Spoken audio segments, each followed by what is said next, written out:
이 3부작을 진행하는 동안 나는 벌써 여러 번에 걸쳐 너희를 창조한 까닭과 너희 삶의 목적을 설명했다. 환생은 내가 이 우주에 놓아둔 의식 있는 다른 몇백만의 창조물들과 또한 너희를 통해 수많은 생애에 걸쳐 나 자신을 창조하고 체험한다는 바로 그 목적에 딱 들어맞는다. 너는 정말로 이 거대한 우주에 너희만 있다고 믿느냐? 하지만 이것은 우리가 나중에 다룰 또 다른 주제이다. 그리하여 한 영혼으로서 너희의 목적은 자신을 그 모든 것으로 체험하는 것이다. 우리는 진화되고 있다. 우리는 되어가고 있다. 무엇이 되어가냐고? 우리는 모른다. 그곳에 닿을 때까지는 알 수 없다. 하지만 우리에게 그 여행은 기쁨이다. 그리고 우리가 그곳에 닿자마자 우리가 자신에 관한 가장 고귀한 다음번 관념을 창조하자마자 우리는 더 웅장한 생각, 더 고귀한 관념을 창조할 것이고 그리하여 그 기쁨을 영원히 이어갈 것이다. 너는 지금 나와 함께 있느냐? 너희 삶의 본질과 목적은 자신이 참으로 누구인지 결정하고 그것이 되는 것이다. 너희는 날마다 이렇게 하고 있다. 온갖 행동과 온갖 생각과 온갖 말을 가지고 바로 이것이 너희가 하는 일이다. 그런데 너희가 이것에 기뻐하는 정도에 따라 자신의 체험으로 자신에게 기뻐하는 정도에 따라 바로 그 정도만큼 너희는 다소간 그 창조물에 집착하게 될 것이다. 그것을 점점 더 완벽으로 이끌기 위해 여기저기 오직 사소한 수정만을 가하면서 파라마한사 요가난다는 자신에 관해 생각했던 것을 완벽에 가깝게 그려낸 사람의 본보기다. 그는 자신에 관해 그리고 나와 자신의 관계에 대해 아주 명확한 관념을 갖고 있었으며 그것을 그려내는데 자기 인생을 바쳤다. 그는 자신에 관한 관념을 자기 현실 속에서 체험하고 싶어 했다. 체험을 통해 자신을 바로 그것으로 알고 싶어 했던 것이다. 베이브 루스 역시 같은 일을 했다. 그는 자신에 관해 그리고 나와 자신의 관계에 대해 아주 명확한 관념을 갖고 있었으며 그것을 그려내는데 자신을 체험으로 아는데 자기 인생을 바쳤다. 이 정도 수준으로 사는 사람은 그다지 많지 않다. 그 선각자와 베이브는 자신에 대해 서로 전적으로 다른 관념을 가졌지만 그럼에도 두 사람 똑같이 그 관념들을 장대하게 표현해냈다. 또한 그들 두 사람은 당연히 나에 대해서도 다른 관념을 갖고 있었다. 그것은 내가 누구인지와 자신과 나의 참된 관계를 보는 의식 수준이 다른 데서 연유한다. 그리고 그런 의식 수준들은 그들의 생각과 말과 행동 속에 반영되었다.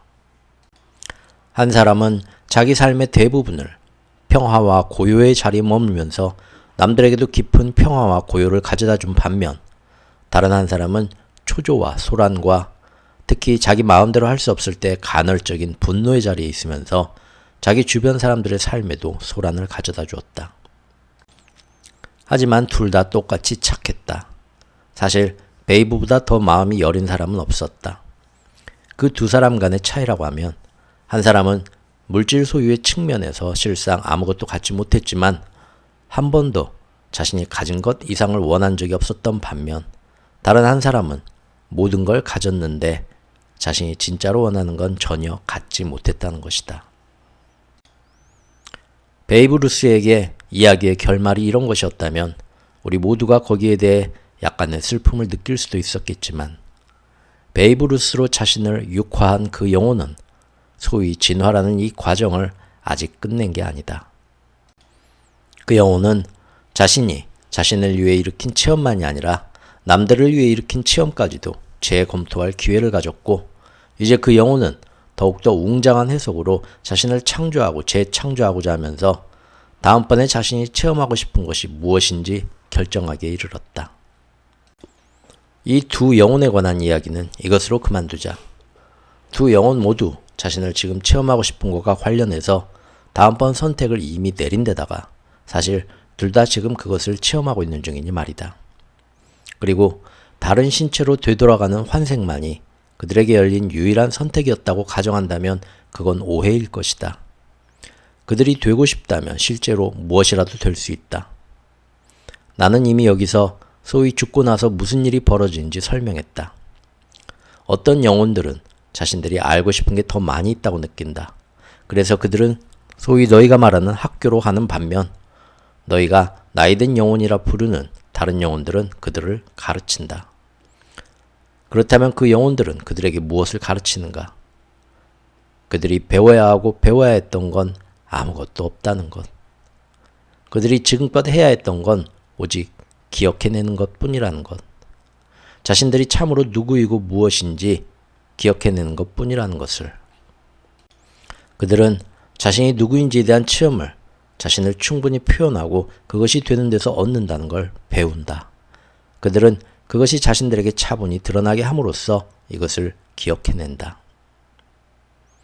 너희들이 말하는 저승에 이를 즈음이나 그곳에 이르고 얼마 안 돼서 벌써 이것을 기억해내는 영혼들도 있다.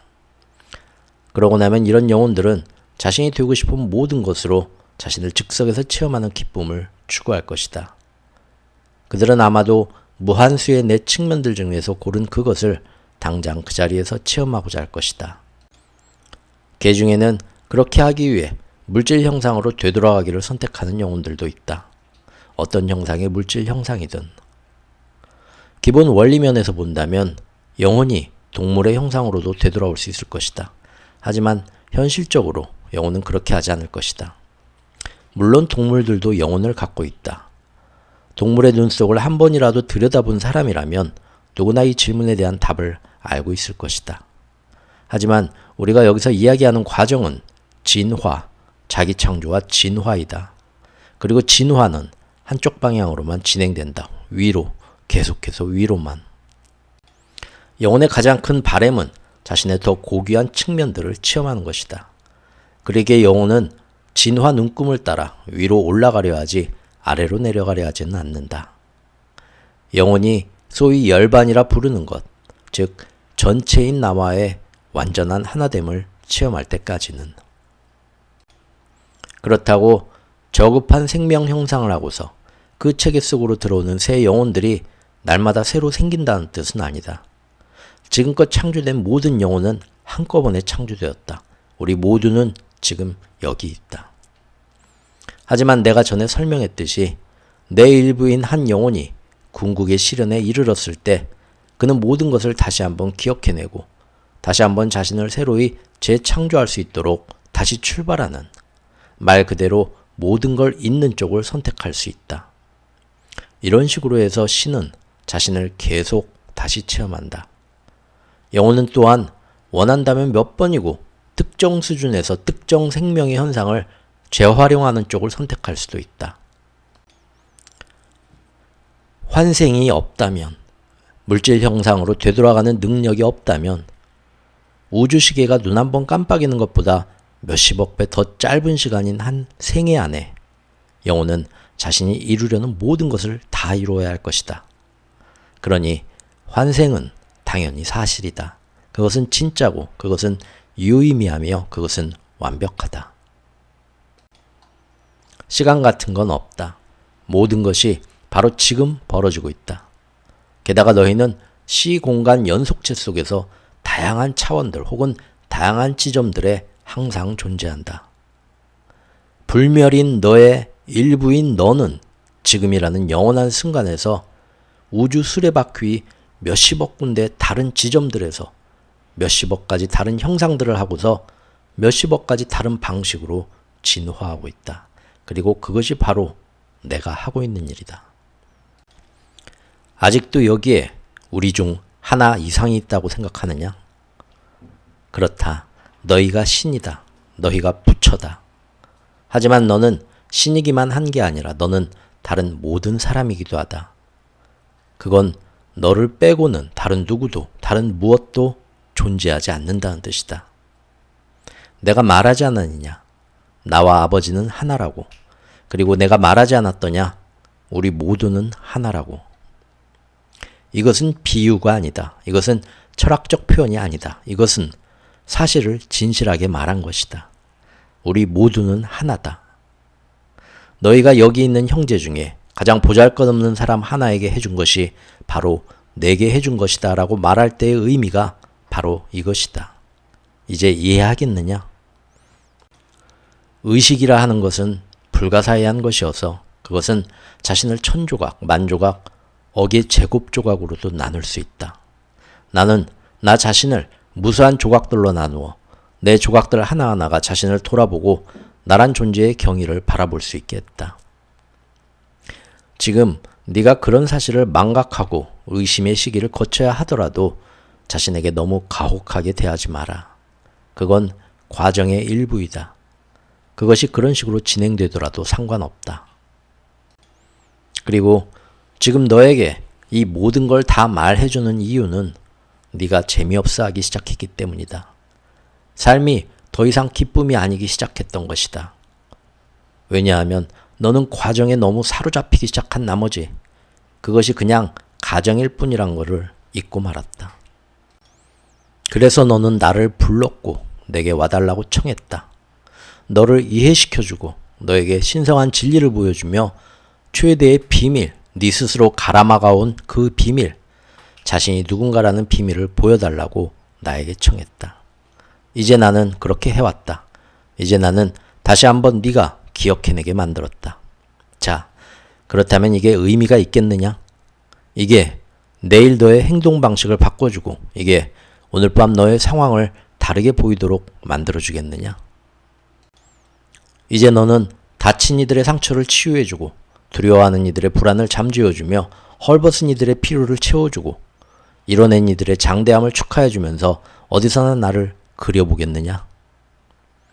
진리에 대한 이번의 기억이 네 삶을 바꾸고 너더러 남들의 삶을 바꾸게 해주겠느냐?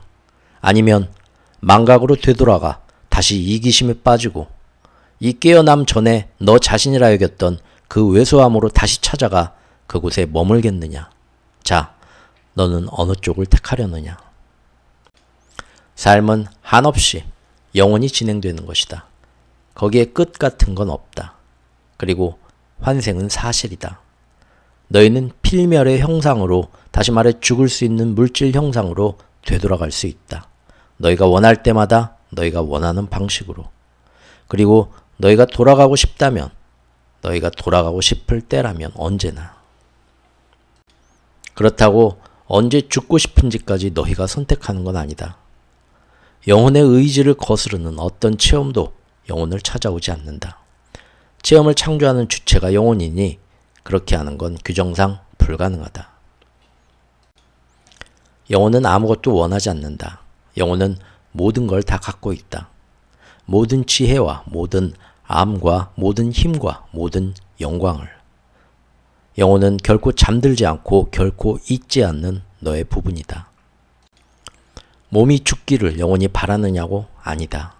너희가 절대 죽지 않는 것이 영혼의 바람이다. 그럼에도 영혼이 그 형상으로 남아있는 데서 아무 의미도 찾지 못하는 순간 영혼은 곧바로 몸을 떠날 것이다.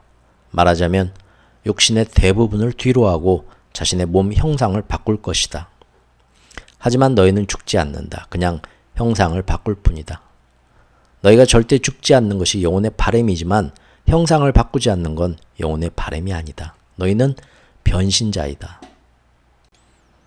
특정 형상으로 머물러 봤자 더 이상 아무 소용도 없을 때 영혼은 기꺼이 자발적으로 즐겁게 형상을 바꾸어 우주 수레바퀴를 계속 옮아간다. 크나큰 기쁨으로. 애석해하면서 죽는 영혼은 결코 없다. 왜냐하면 영혼은 결코 진정으로 죽지 않기 때문이다.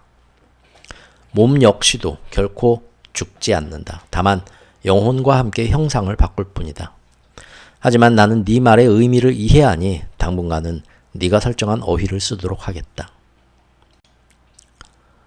소위 사후라는 것과 관련해서 창조하고 싶은 게 뭔지 너희가 확실하게 이해하고 있다면, 혹은 신과 재결합하는 사후 체험을 뒷받침할 일련의 명확한 믿음을 너희가 갖고 있다면 영혼이 소위 죽음을 애석해야 하는 일은 결코 없다. 절대로 그런 일은 없다. 그런 경우에 죽음은 영광스러운 순간이고 멋진 체험이다. 이제 영혼은 자신의 자연스러운 형상, 자신의 정상 상태로 되돌아갈 수가 있고 그럴 때를 맞이한 것이다. 믿기 힘든 경쾌함, 절대 자유의 느낌, 무한함이 있고 더없이 황홀하고 웅장한 하나됨의 자각이 있다. 그런 변화를 영혼이 결코 애석해할 수는 없을 것이다. 그렇기를 원하는 영혼에게는 죽음은 언제나 행복한 체험인 것이다.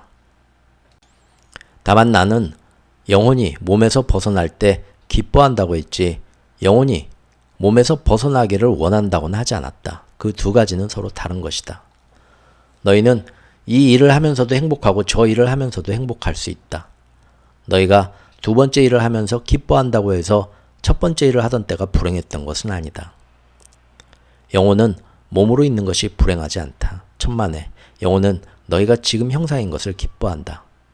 하지만 그렇다고 영혼이 그 형상에서 벗어나는 것 또한 똑같이 기뻐할 수 없다는 건 아니라는 뜻이다. 너희가 죽음에 관해서 이해하지 못하는 게 많은 이유는 너희가 죽음에 대해 생각하고 싶어 하지 않기 때문이다. 하지만 어떤 순간이든 너희가 그 순간의 삶을 알아차리는 그 찰나, 너희는 곧바로 죽음과 상실을 응시해야 한다. 그렇지 않는다면 너희는 삶을 전혀 알아차리지 못한 채 그 반쪽만을 알 것이다. 각각의 순간은 그것이 시작되는 그 찰나에 끝난다. 이것을 보지 못하는 한 너희는 그 속에 든 절묘함을 보지 못할 것이니 그 순간을 평범하다 일컬을 것이다. 각각의 상호작용은 그것이 시작하자마자 끝나기 시작한다. 이 사실을 진실로 응시하고 깊이 이해했을 때 그때서야 비로소 모든 순간과 삶 자체에 가득한 보물이 너희에게 열릴 것이다. 너희가 죽음을 이해하지 못할 때 삶은 너희에게 자신을 줄 수 없다. 아니, 너희는 죽음을 이해하는 것 이상을 해야 한다. 너희는 죽음을 사랑해야 한다. 너희가 삶을 사랑하는 그 순간에도 너희가 개개인과 갖는 시간을 그 사람과의 마지막 시간이라 생각할 때 그 시간은 찬미받을 것이고 너희가 개개 순간에 갖는 체험을 마지막 그런 순간이라 생각할 때 그 체험은 무한히 확장될 것이다. 하지만 자신의 죽음을 응시하지 않으려는 너희의 거부가 자신의 삶을 응시하지 않으려는 너희의 거부를 불러온다. 너희는 삶을 있는 그대로 보지 않는다. 너희는 그 순간과 순간이 너희를 위해 붙잡고 있는 모든 것을 놓치고 있다.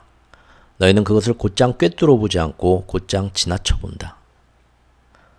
뭔가를 깊이 살펴볼 때 너희는 그 순간을 곧장 꿰뚫어 본다. 뭔가를 깊이 응시한다는 건 그것을 곧장 꿰뚫어 본다는 것이다. 그럴 때 환상은 존재하기를 그치고 그럴 때 너희는 어떤 것이든 그 참모습대로 본다. 오직 그럴 때만 너희는 그것을 진실로 즐길 수 있다. 다시 말해 그 속에 기쁨을 집어넣을 수 있다. 그럴 때 너희는 환상까지도 즐길 수 있다. 너희는 그것이 환상임을 알 것이고 이 암 자체가 그 기쁨의 반을 차지하리니. 너희를 그토록 고통스럽게 만드는 건 너희가 그것을 진짜라고 여기기 때문이다. 하지만 진짜가 아님을 아는 어떤 것도 너희에게는 고통스럽지 않다. 이 문장을 한 번 더 말하자꾸나. 진짜가 아님을 아는 어떤 것도 너희에게 고통스럽지 않다. 그것은 너희 마음의 무대에서 상영되는 영화나 드라마 같은 것이다. 너희가 상황과 배우들을 만들어내고 너희가 대사를 쓴다. 그 모든 것이 진짜가 아님을 이해하는 순간 어떤 것도 고통스럽지 않다. 이것은 삶의 경우에 그러하듯 죽음의 경우에도 사실이다. 죽음 역시 환상임을 이해할 때 너희는 오 죽음이여 네 가시는 어디에 있는가라고 말할 수 있다. 너희는 죽음을 즐길 수도 있다. 너희는 다른 누군가의 죽음까지도 즐길 수 있다. 이런 이야기가 이상하게 들리는가? 이런 이야기를 말하는 게 이상한가? 오직 너희가 죽음과 삶을 이해하지 못할 때, 오직 그럴 때만 그렇게 들릴 것이다. 죽음은 절대 끝이 아니다. 그것은 언제나 시작이다. 죽음은 문 열림이지 문 닫힘이 아니다. 삶이 영원하다는 걸 너희가 이해할 때, 즉 너희는 죽음이 환상임을 계속해서 너희가 몸을 무척이나 염려하도록 만들므로써 너희 몸을 너희라고 믿게 만드는 그런 환상임을 이해할 것이다. 하지만 너희는 몸이 아니니 몸의 파멸은 너희의 관심거리도 아니다. 죽음은 너희에게 진짜인 건 삶이라는 걸 가르칠 테고, 삶은 너희에게 피할 수 없는 건 죽음이 아니라 한 상태에서 영원히 변하지 않는 무상성임을 가르치게 될 것이다. 계속해서 변한다는 무상성만이 유일하게 진리이다. 항상 그대로인 건 없다. 천지 만물이 시시각각 변하고 있다. 만약 어떤 것이 항상 그대로라면 그것은 존재하지 못할 것이다. 왜냐하면 항상성이라는 개념 자체도 뭔가가 의미를 가지려 한다면 무상성에 근거되고 좌우되기 때문이다. 따라서 항상성조차도 무상하다. 이것을 깊이 살펴보고 이 진리를 응시하라. 그것을 이해하라. 그러면 신을 이해하리니. 이것이 법이요. 이것이 부처다. 이것은 부처법이다. 이것은 가르침이자 스승이요. 교훈이자 성각자이다. 이것은 둥글게 말려서 하나가 된 대상이자 관찰자이다. 그것들이 하나 아닌 다른 것이었던 적은 없다. 삶이 눈앞에서 펼쳐질 수 있도록 그것들을 펼친 건 바로 너희였다. 그러나 너희 앞에 펼쳐진 자신의 삶을 볼 때 너희 자신이 끌러지게 하지는 마라. 계속해서 자신을 그곳에 묶어둬라. 환상을 보고 그것을 즐기되 절대로 환상이 되지는 마라. 너희는 환상이 아니라 그것의 창조자이다. 너희는 이 세상에 있는 것이지 이 세상 출신이 아니다. 그러니 죽음에 대한 너희의 환상을 이용하라. 그것을 이용하라. 그것이 너희에게 삶에 더 많은 것을 열어주는 그런 열쇠가 되게 하라. 꽃을 죽어가는 것으로 보면 그 꽃이 슬퍼 보이겠지만 그 꽃을 바뀌고 있는 것으로, 얼마 안가 열매 맺을 나무 전체의 일부로 본다면 그때 너희는 그 꽃의 참된 아름다움을 볼 것이다. 이처럼 꽃의 피고 짐을 나무가 열매 맺을 준비를 갖추는 표식으로 이해할 때 그때 너희는 삶을 이해하리니 이것을 주의 깊게 살펴봐라. 그러면 너희는 삶이 그 자체로 비유임을 이해할 것이다. 언제나 잊지 마라. 너희는 꽃이 아니며 그렇다고 열매도 아니다. 너희는 나무 자체이다. 너희 뿌리는 내 속에 깊이 박혀 있다. 나는 너희가 싹을 틔운 흙이니 너희의 꽃과 열매는 다시 내게로 돌아와 더 비옥한 흙을 낳을 것이다. 그리하여 생명이 생명을 낳으니 그것은 영원히 죽음을 알지 못한다. 이 대화 곳곳에서 몇 번이나 되풀이해서 지적했듯이 너희가 말하는 소위 옳고 그름이라는 것은 궁극의 현실과는 전혀 관계가 없다. 인간의 가치관으로만 존재하는 철학상의 양극이다. 게다가 그것들은 너희의 체계에서조차 불변의 구조물이라기보다는 오히려 시시각각 변해가는 가치들이다. 너희는 그런 변화가 너희를 만족시킬 때 이 가치들을 놓고서 너희의 마음을 바꾼다. 물론 진화하는 존재로서 너희는 당연히 그래야 한다.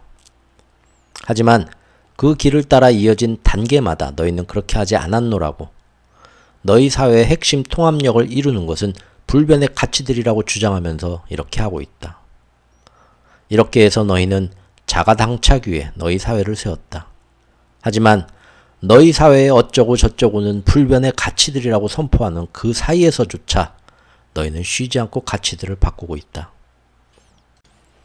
이 자가당착이 제시하는 문제들의 답은 모래를 콘크리트로 만들려고 모래에 찬물을 끼얹는 데 있지 않고 모래의 변화를 너희가 축하하는 데 있을 것이다.